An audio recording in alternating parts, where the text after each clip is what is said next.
حدیث سنیے نبی کریم صلی اللہ تعالی علیہ وسلم. یہ آپ نے علامتیں محسوس کرنی ہے. یہ بخاری مسلم کی حدیث ہے. ایک شخص نے نبی پاک صلی اللہ تعالی علیہ وسلم سے پوچھا کہ یا رسول اللہ صلی اللہ علیہ وسلم مجھے قیامت کے بارے میں کچھ بتائیں. حضرت ابو ہریرہ رضی اللہ تعالیٰ عنہ فرماتے ہیں کہ حضور پہلے ہی قیامت کے بارے میں گفتگو کر رہے تھے. اس نے پوچھا کہ یا رسول اللہ قیامت آخر آئے گی کب؟ اللہ کے حبیب علیہ السلام نے اس کو بھی بتایا. ایک تیسری علامت بیان کی. حضور فرمانے لگے جب امانت کو ضائع کیا جائے تو قیامت آ جائے گی. اب ذرا وضاحت دیکھیے میرے نبی کریم کی. جب امانت کو ضائع کیا جائے گا تو قیامت آ جائے گی، قیامت آئے گی. تو اس نے فوراً عرض کی حضور امانت کب ضائع کی جائے گی؟ حضور امانت کب ضائع کی جائے گی؟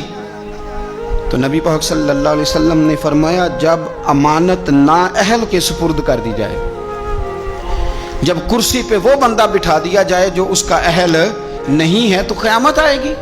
جب کرسی پر نااہل آدمی بیٹھتا ہے، نااہل، تو پھر میرے نبی پاک نے فرمایا پھر قیامت آتی ہے. آپ اس کو چھوٹا نہ سمجھیں. ہمیں تو بس اتنا پتہ ہے کہ بندہ میری برادری کا تو میں نے ووٹ دینا ہے. ہمیں تو اتنا پتہ ہے کہ بندہ میری پارٹی کا تو میں نے ووٹ دینا ہے. نااہلوں کے سپرد کر دیا سارا کچھ، جنہیں خبر ہی نہیں تھی، اس قابل ہی نہیں تھے. حضرت ابو ذر غفاری رضی اللہ تعالیٰ عنہ وہ خوبصورت صحابی ہیں کہ جن کے تقوی کی گواہی حضرت عثمان غنی جیسے لوگ دیا کرتے تھے کہ یہ نیک اور پرہیزگار بندہ ہے. اتنے شاندار حضرت ابو ذر غفاری، اتنے بڑے آدمی. انہوں نے عرض کیا یا رسول اللہ صلی اللہ علیہ وسلم فلانے صوبے کا گورنر ٹھیک نہیں، تو آپ اس طرح کریں مجھے گورنر بنا دیں اس صوبے کا. تو نبی پاک علیہ السلام نے فرمایا ابو ذر تو نیک آدمی ہے، تو نفیس آدمی ہے، تو اچھا آدمی ہے، تو پرہیزگار ہے. لیکن حضور علیہ السلام فرمانے لگے تو گورنری کے قابل نہیں. یہ ایک بہت بڑی امانت ہے، بہت بڑی ذمہ داری ہے، تو اس ذمہ داری کو اٹھانے کی طاقت نہیں رکھتا، اس قابل تو نہیں ہے. محبت اور چیز کا نام ہے، قابلیت یہ بھی ہو سکتا ہے کہ کوئی آدمی کسی چیز سے مخلص ہو لیکن اس کی قابلیت نہ رکھتا ہو. قابل آدمی کو آپ بٹھائیں گے. مخلص ہونا اور ہے، قابل ہونا. ایک آدمی آپ سے بڑا پیار کرتا ہے پر وہ ڈاکٹر نہیں، تو دوائی اس سے لیں گے کہ ڈاکٹر سے لیں گے؟ تو آپ کہیں ڈاکٹر تو میرا واقف ہی نہیں، میں نے تو یہ پیار بڑا کرتا ہے دوائی اسی سے لینی ہے. بھئی محبت اور چیز ہے، قابلیت ہم نااہلوں کے سپرد مانتے کرتے ہیں، یہ مان جانا چاہیے ہمیں. ملا رومی نے ایک بڑی خوبصورت بات لکھی ہے، بڑی خوبصورت. اور فرماتے ہیں ایک بادشاہ نے باز رکھا ہوا تھا. باز بڑا تنگ تھا بادشاہ سے. تو باز جو ہوتا ہے نا اس کے ناخن بڑے ہوتے ہیں، اس کے پر بھی بڑے ہوتے ہیں، اس لیے کہ اس نے پنجوں کے ساتھ اپنا شکار پکڑنا ہوتا ہے، پروں کے ساتھ پکڑنا ہوتا ہے. تو اس کے ناخن بھی بڑے بڑے تھے، پر بھی بڑے بڑے تھے، پر وہ بادشاہ سے تنگ بڑا تھا کہ یہ جو ہے اس نے مجھے قید کیا ہوا ہے. ایک دن پنجرا کھلا تھا تو باز اڑ گیا. ایک بوڑھی اماں کے گھر چلا گیا. بوڑھی نے بڑا پیار کیا، پہلے تو تھپکی دی، پھر چوری کھلائی، پھر بڑی محبت کری. باز اسے بڑا راضی ہوا. اس نے کہا یہ اماں ٹھیک ہے، قید تو نہیں نہ کرتی، چوریاں بھی کھلاتی ہے، پیار بھی بڑا کرتی ہے. تو اماں ایک دن کہنے لگی کتنا بیوقوف تھا بادشاہ جس کے پاس تو رہتا تھا، تیرے نہ کبھی ناخن کاٹے نہ تیرے بال کاٹے. اس نے اس طرح پکڑا اور پہلے اس کے ناخن اتارے. بڑا چیخا، بڑا چلایا کہ میرا تو کمال ہی میرے ناخنوں میں ہے. انہیں کاٹ ڈالے. پھر اس نے کینچی لی اور اس کے پر کاٹے، کیونکہ دیکھو کتنا برا حال کیا ہوا ہے. اب وہ نہ شکار پکڑنے کے قابل رہا نہ اڑنے کے قابل رہا. حالانکہ اماں نے کیا پیار ہی ہے، لیکن وہ پیار کر سکتی تھی، باز رکھ سکتی. اس کو رکھنے کے لیے کچھ صلاحیتیں، کچھ خوبیاں چاہیے. بادشاہ ڈھونڈتے ڈھونڈتے اس کے گھر آگے آ کے دیکھا تو اس کا برا حال ہے. اس کے قریب آیا تو وہ باز رونے لگا. تو کہنے لگا مجھے واپس لے چل، تیری قید ہی مجھے اچھی ہے. تو اس نے کہا تو یہاں کیوں پڑا؟ کہنے لگا یہ پیار بڑا کرتی تھی لیکن اسے پیار کرنا آتا ہے پر باز رکھنا نہیں آتا. جو باز رکھنے کا انداز ہے وہ اور ہے، پیار کرنے کا رنگ اور ہے. ہمارے ہاں لوگ کہتے ہیں بندہ اچھا بڑا ہے. میں کہتا ہوں اچھا ہونا اور بات ہے اور کسی عہدے کے قابل ہونا اور ہے، اور بات ہے. تو جب نااہل کے ذمے کام لگائے جاتے ہیں تو پھر کیا ہوتا ہے؟ پھر قیامت آتی ہے. نااہلوں کے ذمے 6 نشانیاں حضور نے اور بیان کی بخاری مسلم میں. نبی پاک صلی اللہ تعالی علیہ وسلم نے فرمایا جب علم اٹھا لیا جائے گا اور جہالت کی کثرت ہو جائے گی، اور تیسرا فرمایا جب زنا کاری بہت زیادہ ہونے لگے گی، چوتھے نمبر پہ فرمایا جب شراب عام ہو جائے گی، اور پانچویں نمبر پر فرمایا جب مردوں کی تعداد کم ہو جائے اور عورتوں کی زیادہ ہو جائے، اور چھٹے نمبر پہ فرمایا جب تم دیکھو کہ 50 عورتوں کی سرپرستی کرنے والا ایک مرد ہے، ان کی نگہبانی کرنے والا ایک ہے، ایک مرد ہے 50 عورتیں، جب یہ 6 علامتیں آئیں تو سمجھ لو قیامت آنے والی۔ علم اٹھا لیا جائے گا۔ علم کیسے اٹھتا ہے؟ علماء جب چلے جاتے ہیں اور پیچھے نئے علماء تیار نہیں ہوتے تو پھر علم اٹھ جاتا ہے۔ بہت سارے ضلعوں کے ضلع ایسے ہیں جہاں عالم نہیں ملتا، سکہ آدمی نہیں ملتا، ضلعوں کے ضلع۔ ہمیں شوق ہی نہیں کہ ہمارا بچہ عالم بنے، ہمارا مزاج ہی نہیں، اور علم کی بات ہم سنتے بھی نہیں، نہ ان لوگوں کے قریب بیٹھنا، ان سے کچھ لینا ہمارا مزاج ہوتا ہے جو علم کے معاملے میں رسوخ رکھتے ہیں، ہمارا مزاج نہیں۔ علم اٹھتا جا رہا ہے۔ آپ یقین کریں کہ فتویٰ لینے کے لیے سکہ آدمی نہیں ملتا، اور ہم اپنے بچوں کو اس فیلڈ میں لانے کو تیار نہیں۔ میرے حضور نے فرمایا جب زنا بڑھنے لگے، کیسے کہوں کہ عالمی اعداد و شمار کہتے ہیں پاکستان میں زنا تیزی سے سستا ہوتا جا رہا ہے، زنا کرنا آسان ہو رہا ہے، شرابیں فخر کے طور پر پی جاتی ہیں۔ وہ کہتے ہیں جی یہ چودھریوں کی شادی ہے، وڈیروں کی شادی ہے، ان پہ شراب نہ آئے تو شادی کیسے آگے بڑھے گی؟ یاد رکھیں، ہمارے صوفیاء کہتے ہیں، بزرگ کہتے ہیں کہ شراب پیشاب سے بھی زیادہ پلید چیز کا نام ہے، اس سے بھی زیادہ پلید ہے یہ۔ تو اپنے تصورات کو سمجھیں۔ جب عام ہو جائے یہ کام، عام، جب جہازوں کے اندر، انٹرنیشنل فلائٹس کے اندر شراب عام ملے، جب آپ کے ملک کے اندر 14 کمپنیاں رجسٹرڈ ہوں جن کو اجازت ملی گئی ہو کہ آپ شراب بنا سکتے ہیں، بیچ سکتے ہیں، تو پھر حضور نے فرمایا قیامت کا انتظار کرنا۔ میرے رسول پاک علیہ السلام نے فرمایا، ابو داؤد شریف کی حدیث ہے، حضرت سلمہ بنت حران ایک صحابی ہیں، وہ فرماتی ہیں کہ نبی پاک صلی اللہ تعالی علیہ وسلم نے فرمایا کہ قیامت کے قریب نہ لوگوں کو مسجد کے لیے امام نہیں ملے گا، لوگ ایک دوسرے کو دھکا دیں گے کہ نماز پڑھاؤ، نماز پڑھاؤ۔ کہاں ملتے ہیں ائمہ مساجد؟ پہلے تو امام کی تنخواہ اتنی زیادہ ہے کہ کوئی امام لگنے کو تیار ہی نہیں، اور اگر خیر سے کہیں کوئی امام لگ جائے تو پھر یہ کہ اگر 25 نمازی ہیں نا تو 25 کی الگ الگ بولی ہے، الگ الگ رویہ، الگ الگ سوچ ہے۔ امام بیچارے نے 25 کے معیار پہ پورا اترنا، 25 کے معیار، اگر ایک کے معیار پہ بھی پورا نہیں اترا تو وہ کل بھی فارغ ہے اور آج بھی وہ فارغ ہے، چھٹی ہے اس کی۔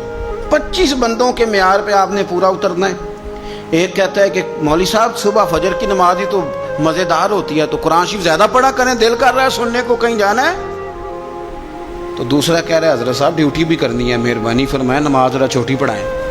اب اگر اس کی مانے گا تو یہ ناراض ہو جائے گا، اگر اس کی مانے گا تو وہ ناراض ہو جائے گا۔ اور امام صاحب پہ حکم بڑی پابندی سے لوگوں کا چلتا ہے، بڑی، میرے سے آ کے مسئلے پوچھتے ہیں، کہتے ہیں جی وہ ہمارا جو امام ہے نا جی وہ گھٹنے نہیں صحیح لگاتا۔ میں نے کہا جب تک میں دیکھ نہیں لیتا اس کے گھٹنے صحیح لگتے ہیں کہ نہیں، میں نے فتویٰ شتویٰ کوئی نہیں دینا، پہلے دیکھ لو۔ حالت خستہ ہوتی جا رہی، مساجد کے اندر ڈیوٹیاں کرنے والے لوگوں کی تعداد تیزی سے کم، اور میں بڑی معذرت کے ساتھ عرض کروں گا یہ مصلی رسول ہے، ایک مصلی پہ امام کھڑا ہوتا ہے، یہ مصلی ہے، اور جب امام یہ دیکھنے لگتا ہے نا کہ مجھے اس کے عوض ملتا کیا ہے، کتنے میں بک سکتا ہے میرا مصلی، تو پھر وہ امامت نہیں کرا سکتا، پھر اس کو چاہیے تھا وہ کاروبار کرتا۔